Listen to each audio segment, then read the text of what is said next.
In a world torn apart by war, one weapon stood above all others, not because of its size, but because of its power, precision, and endurance.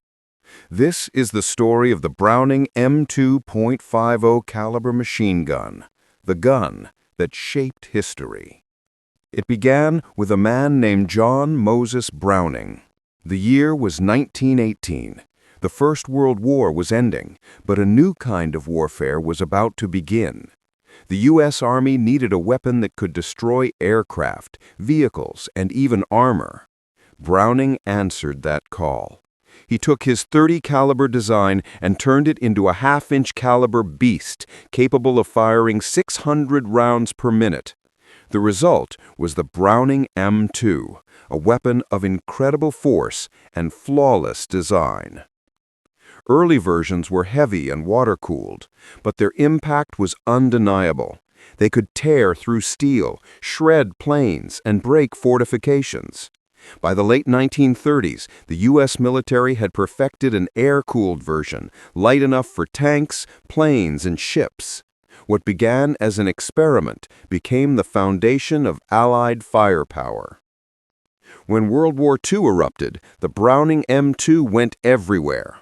On land, it guarded soldiers and convoys. At sea, it defended naval decks from low-flying aircraft. And in the sky, it became the fangs of the Allied Air Force. Each B-17 Flying Fortress carried 13 of them, raining down .50 caliber fury from above. German pilots learned to fear its metallic roar. A single burst could slice through wings, engines, and armor alike. It was precise, brutal, and unstoppable. On the ground, the M2 became a guardian angel. Mounted on jeeps, half-tracks, and tanks, it provided both protection and power. Against infantry, it was devastating. Against light vehicles, it was lethal. Even the mighty German Tiger tank crews respected it.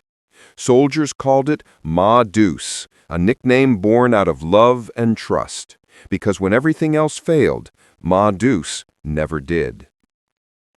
The genius of the Browning M2 was in its simplicity. Few moving parts, quick barrel changes, and easy field maintenance. It could fire armor-piercing, incendiary, or tracer rounds, each bullet nearly the size of a man's thumb. From the freezing cold of the Arctic to the jungles of the Pacific, it never jammed, it never quit. It was the soldier's best friend, dependable, powerful, eternal. As one veteran said, if you treat her right, she'll never let you down. When World War II ended, the story of the M2 did not. It fought again in Korea, blazing from frozen hilltops at the Chosin Reservoir. It flew again in Vietnam, mounted on helicopters, riverboats, and guard towers. Decade after decade, it adapted to new wars, new enemies, and new technologies. Few machines in human history have served so long or performed so perfectly. Even in the modern era, the Browning M2 refuses to retire. Updated models like the M2A1 feature safer designs and faster barrel changes, but the soul of Browning's invention remains untouched.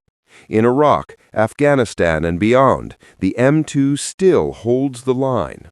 It defends bases, it guards convoys, it delivers power when power is needed most. For over a century, this weapon has shaped the battlefield and defined American firepower. It has changed the outcome of wars. It has protected generations of soldiers. And it has proven that genius engineering, when done right, never truly grows old. The Browning M2 is more than metal, more than bullets, more than history. It is a symbol of innovation, strength, and endurance. A weapon so perfect that no army has ever replaced it. From the skies of Europe to the deserts of the Middle East, its echo still lingers. It was born from genius, forged in war, and remembered in legend. The Browning M2.50 Cal, not just a gun, but the legend that never died.